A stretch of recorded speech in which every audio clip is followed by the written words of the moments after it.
Well, I've been gone for a while. So it's been a while since I posted a video, so I don't have any excuse for that. It's just I've been at a loss of motivation, so I'm back, I'm motivated. So I have a trigger warning for this video, and it's about a bodily function. So if you don't like hearing about bodily functions, then maybe you don't want to watch this video.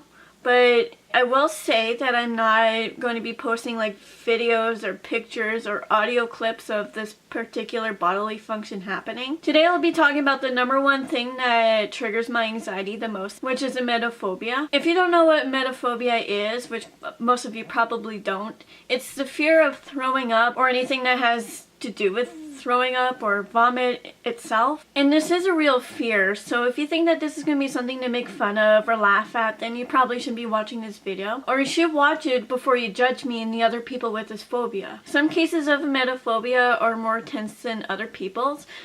Mine is more intense because this is not a bodily function that I have often, because I don't know why. I guess my stomach has good gravity. It can also be intense depending on the day and how I feel and stuff. I'll be talking about general things about this phobia, like how it started and how people cope with it and how it affects their everyday lives. Some people are afraid of the feeling of throwing up. Some people are afraid of just watching other people throwing up without having the fear of themselves throwing up. Sometimes it's the sound of vomiting, sometimes it's just the sight of vomiting. Some people are just really squeamish about it, which is, I think, really normal. Some people are afraid of vomiting in public, or all of the above. Some people are so afraid of throwing up to the point where they become anorexic because they're afraid that they're going to be sick and they won't have anything to throw up. Some people's anxiety over it and other things that are not even related to this fear becomes so bad to the point where one of the symptoms of anxiety, which is nausea, hits them, and that will make them panic a lot more. And then whatever their anxiety was about, it turns into an emetophobic anxiety. The most common causes of this fear are traumatic experiences with it when they were children. For example, they may have choked on it a little bit, or the feeling is just really awful. I know people who don't understand this fear are like, nobody likes throwing up. Well, nobody does like throwing up unless you're the Janoskians. And it's also a very scary feeling when you're reverse swallowing. Some people are afraid of having diarrhea because they are afraid that it's going to lead to vomiting. And it's also the unknown, you know? It's one of those things, if you don't know if it's going to happen just once, you don't know why you have it, you don't know if it's going to happen again and again, you don't know when you're going to stop, you don't know if it's the stomach flu, and you don't know if it's food poisoning, or if you have an emergency inside your body like you have appendicitis or something like that. Some emetophobic people avoid certain things to reduce the risk of throwing up. Example, pregnancy and drinking and drugs. Try the best to avoid surgeries, to avoid post-surgery nausea, and going on trips, going on roller coasters, you know, to avoid motion sickness, air sickness,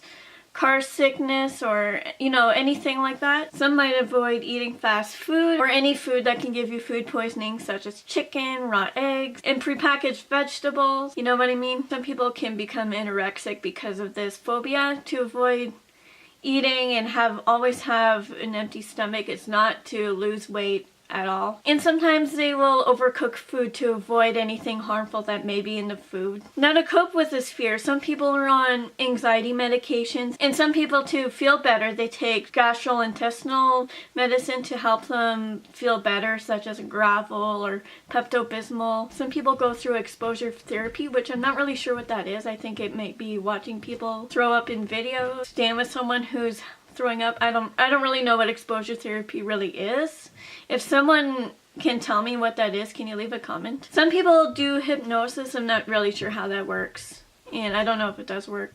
My dad's home, and I'm afraid he's gonna walk in on me talking to a camera. And there's some people like me who just distract themselves, whether it's watching a funny movie, cartoons, playing games on your phone. Now, I'll be talking about how it affects me. So when I was a child, I always needed one of my parents to be with me during this vulnerable time. I think the one thing about it that bothered me the most is that it came out of my nose most of the time. And that's literally the worst feeling. It fucking burns. And at this point in my life, I haven't thrown up since I was 13, which again, I think is one of the reasons why I have this fear, is because it's not something that I do often. I don't remember what it feels like to be nauseous, because I haven't been nauseous probably since I have it. Well, Since I was drunk one time or twice or 3 times, I felt nauseous whenever I was walking. But yeah, there was a few times when I drank a little too much, and I knew if I just hovered my head over the sink, I would just,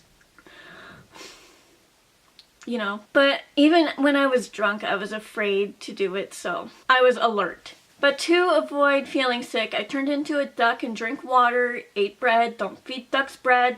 I swear to God, you'll kill them. Anyway, so fast forward to when I was in grade 11. I'm starting a new semester during flu season, and I'm hearing a lot of people talking about how they threw up, and they're fucking laughing about it, and I don't understand. Anyway, this is when I thought the stomach flu was airborne, but it's totally not. You can avoid it by just washing your hands a lot. But anyway, hearing all this was just giving me anxiety, and it made me not want to eat. The only time I would eat is if I knew that I was hungry. And then I stopped eating breakfast in the morning because, like a lot of people, I don't really have an appetite when I wake up right away. So I'm just like, I'm just gonna wait until lunch. And then whenever I would eat, it would be very little because I tend to feel full very fast for some reason. Sometimes I wasn't sure if I was even hungry at lunch at school, so I sometimes avoided eating lunch, so I would go through a whole day without eating until supper time. But the days when I had lunch, I would just eat a cinnamon bun and drink a can of Pepsi that I would have bought at the tuck shop at school. Sounds healthy, right? I lost quite a bit of weight when I was in grade 11 during second semester. And yeah, I did look good, but it wasn't a healthy way to do it. And then spring came, flu season left, so I thought, because every season is flu season. I had a healthier appetite because I wasn't so anxious about eating. I felt like I wasn't going to be getting the stomach flu anytime soon because it wasn't the season for it. And I may have gained a little bit more weight, but I was still at a good weight. So that's my story about emetophobia in high school. So how about we go fast forward to maybe a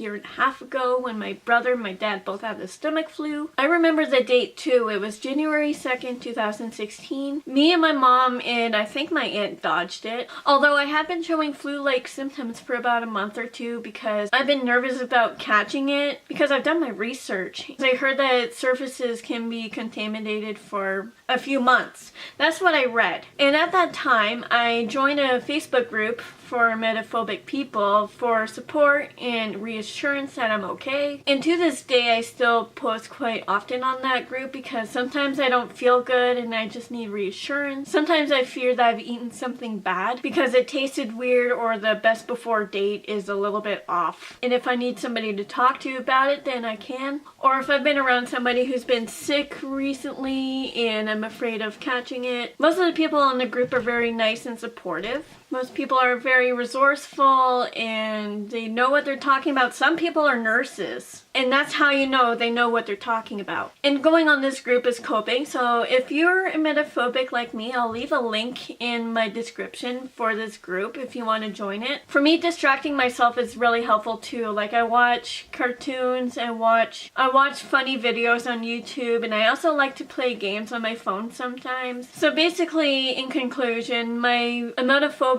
is intense depending on the day and how I feel. I'm okay with watching videos of people throwing up. However, whenever I watch Pitch Perfect, in that very first scene where she throws up on the stage, I jump every time that first vomit scene comes up. But can you really blame me? I think everybody, no matter who you are, you jump during that scene. Also, I don't want to get pregnant, and I also don't drink very much because it makes me feel like shit. I also want to say it is a common fear because whenever I talk to somebody, they always say that they feel the same way, and I'm actually really happy that people know how I feel. Like, they know how I feel, but they didn't know that there was a name for it. And yeah, those are the people who I know I can really talk to, especially if I'm feeling anxious about something similar to that. Well, I think I covered everything I needed to say about emetophobia, so if you like this, leave a thumbs up and subscribe, and maybe share it with somebody who doesn't really understand this. Maybe share it to somebody who does understand this and somebody who